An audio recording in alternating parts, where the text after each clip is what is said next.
सच्चाई सच छुपने नहीं देंगे। नमस्कार, आप देख रहे हैं देश की सच्चाई। जैसे कि पूरे बिहार में ही नहीं पूरे भारत में तहलका मची हुई है चिराग पासवान को लेकर।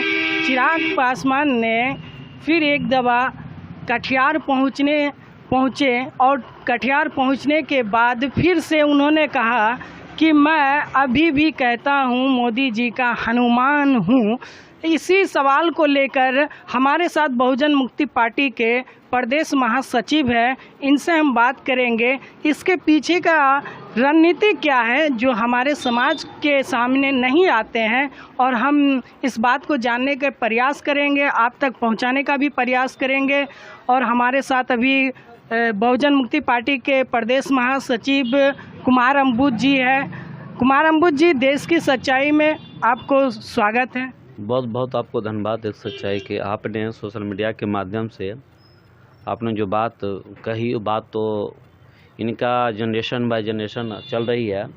और इससे पहले रामविलास पासवान जी जब थे जिंदा, उसमें उन्होंने कहा दलित लोग हल चला कर खा सकते, लेकिन ब्राह्मण लोग हल चला नहीं सकते, इसलिए आरक्षण ब्राह्मणों को मिलना चाहिए। तो ये कहावत है देहात में, बापत पुत्र प्रापत घोड़ा नहीं कुछ तो थोरम थोड़ा। वो संस्कार चिराग में गया है ना। तो चिराग जो दलाली करने के है ना, दलाली कर रहा है, जो स्थिति परिस्थिति देश की है, मैंने अभी भी देखा हूँ जहाँ जहाँ उनका बैनर लगा हुआ है, लोक जनशक्ति पार्टी के चिराग पासवान लगाया। आज से हमने पहले 10 साल पहले देखा, एक भी महापुरुषों का वो तस्वीर नहीं लगाए थे। लेकिन आज क्या तेजस्वी चिराग की मजबूरी हो गई है कि मैं उन महापुरुषों की तस्वीर लगाकर लोगों के बीच में गुमराह करने के लिए जा रहा है।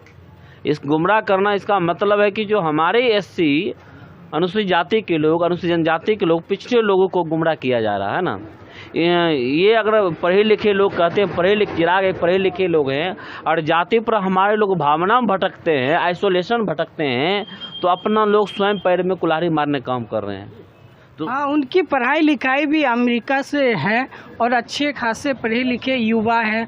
और जिस प्रकार से अभी मीडिया में जो बयान दिया जा रहा है, मैंने अखबार में भी देखा कि कटिहार पहुंचा और अखबार में दर्शाया गया है कि चिराग पासवान जी ने कहा कि मैं अभी भी प्रधानमंत्री का यानी नरेंद्र मोदी का हनुमान हूँ। हनुमान का क्या मतलब होता है? देखिए, आपको जानकारी देना चाहिए, जिस तरह आपको जानकारी है, जिस तरह रामविलास पासवान ने नरेंद्र मोदी के साथ समाज का एकमत वोट लेकर ब्राह्मण रूपी पार्टियों को वोट देकर मौजूद किया है ना, ठीक वही पद चिन्हों पर, अपने पिता के पद चिन्हों पर समाज के साथ वो वोट लेगा होलसेल रेट में, लेकिन वोट वह बीजेपी के साथ देगा। इसका मतलब यह समाज के साथ पूर्णतः गद्दारी करने का काम कर रहा है। इसीलिए हमें यह हनुमान, इसको इसलिए कहा गया, हनुमान को यूज किया जाता है, बेवकूफ़ बनाते हैं। ये कहते हैं हम पढ़े लिखे मैच्योर हैं, तो हम कहते हैं पढ़े लिखे लोग तो बेवकूफ़ नहीं बन सकते हैं। इसका मतलब ये अनपढ़, मुझे जहाँ तक अनुभव होता है, ये अनपढ़ के जैसे लोग बात करते हैं। पढ़े लिखे लोगों में अनपढ़ लोगों में फ़र्क होता है। ये रामायण की बात ले आया कि मैं क्या कहता हूँ, जैसे रामायण में कहा हनुमान कि मैं राम का क्या कहता हूँ भक्त हूँ, उस तरह ये नरेंद्र मोदी का भक्त कर रहे हैं। इसका मतलब क्या हुआ?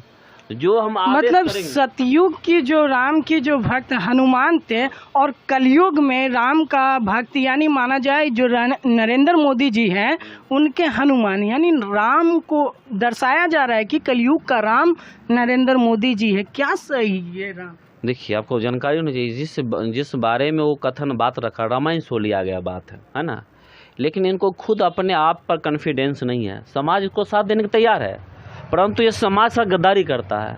अभी भी उसको भरोसा है कि नरेंद्र मोदी मुझे मंत्रालय में लेगा, लेकिन जानता है नरेंद्र मोदी कैसे इस्तेमाल करता है। जैसे मैं जानता हूँ कॉन्डम की तरह चिराग को यूज किया जा रहा है ना। लेकिन कुछ पार्टी में ही 2 गुट में अभी बटे हुए हैं, जो संगठन के कार्यकर्ता वगैरह जो पदाधिकारी थे 2 गुट में अभी बटे हुए हैं, और चाचा के भी पक्ष में हैं और चिराग के भी पक्ष में कुछ जनता हैं।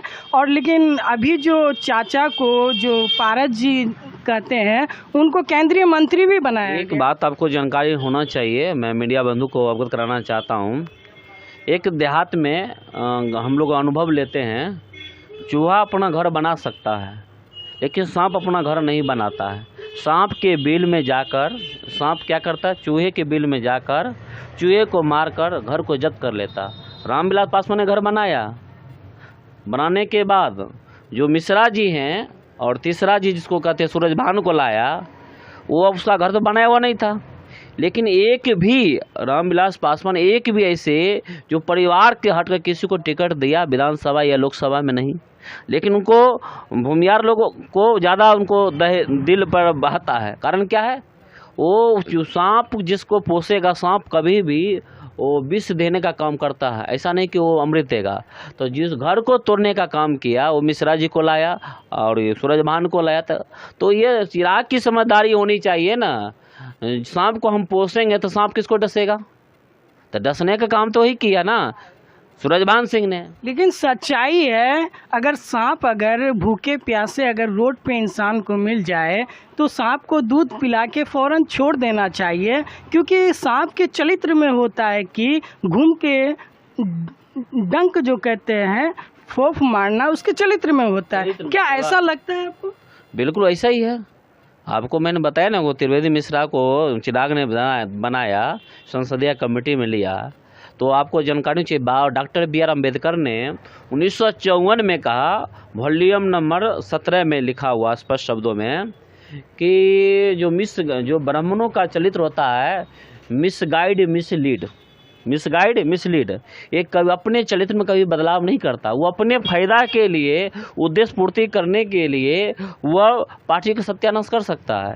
तो ये चिराग जी को इतिहास बाबा साहेब अम्बेडकर की बुक को पढ़ना चाहिए, समझदारी होनी चाहिए। ये नहीं कि हम बाहर से पढ़ के आ गए, हायर एजुकेशन ले लिए, उससे समझदारी विकसित नहीं होती। समाज के जो महापुरुष हमारे हैं, अच्छी बात है, महापुरुषों की तस्वीर लगाए, बड़ी खुशी की बात मुझे है, लेकिन उस महापुरुषों की जीवनी से प्रेरणा लेना चाहिए। चिराग जी को प्रेरणा लेकर तो पहला काम करना चाहिए, सारे ब्राह्मणों को, मनोवादी सोच के लोगों को निकाल देना चाहिए। अब बहुजन कंसेप्ट लोगों को उसमें लेना चाहिए, फिर चिराग जी अपना घर बचाने में कामयाब हो सकते हैं। अन्यथा संभव नहीं बचना है ना। तो इसी तरह की घर का जो 2 पार्ट हुआ, तो ये वो ब्राह्मण का नीति का प्रयोग हुआ। और आपको जानकारी होनी चाहिए तो जो सूरजभान RSS कैडर है, आपको जानकारी है पहले से। और दूसरी बात बताना चाहता हूँ कि तेरे मिश्रा जी को लिया गया संसदीय कमेटी में, वो RSS का भेजा हुआ एजेंट है। तो लेकिन अभी एक खबर चल रहा है, बहुजन मुक्ति पार्टी अभी उत्तर प्रदेश में लगातार अपने पार्टी को लेके प्रचार प्रसार कर रहे हैं। तो उत्तर प्रदेश में भी जैसे BSP के बारे में दर्शाया गया है, बहुजन मुक्ति पार्टी के पदाधिकारियों ने कहा कि आज वो जो बहुजन समाज पार्टी था वो आज समाज पार्टी नहीं रहे हैं, वो ब्राह्मण समाज पार्टी बन चुके हैं। क्या इसमें मतलब क्या? देखिए, इसमें कोई मतभेद नहीं है, आपको जानकारी होनी चाहिए। मैं अभी न्यूज़ सोशल मीडिया के माध्यम से न्यूज़ सुन रहा था आज तक में। BSP के जो राष्ट्रीय महासचिव हैं सतीश मिश्रा जी, उनको दिया गया जिम्मेवारी कि ब्राह्मण महासभा लगाओ अयोध्या में। ये क्या नीति मायावती बना रही है, किस नीति पर काम करना चाहती है? धरातल पर तो जुड़ना नहीं चाहती है। इससे सीध यह हो रहा है कि दलितों का ध्रुवीकरण करके एज ए ब्राह्मणों अपनी नीति में कामयाब हो रही है। तो मायावती जिस बाम सेवक से निकली हुई कैडर थी, आज वो बोलने के लिए मजबूर हो गई है ना।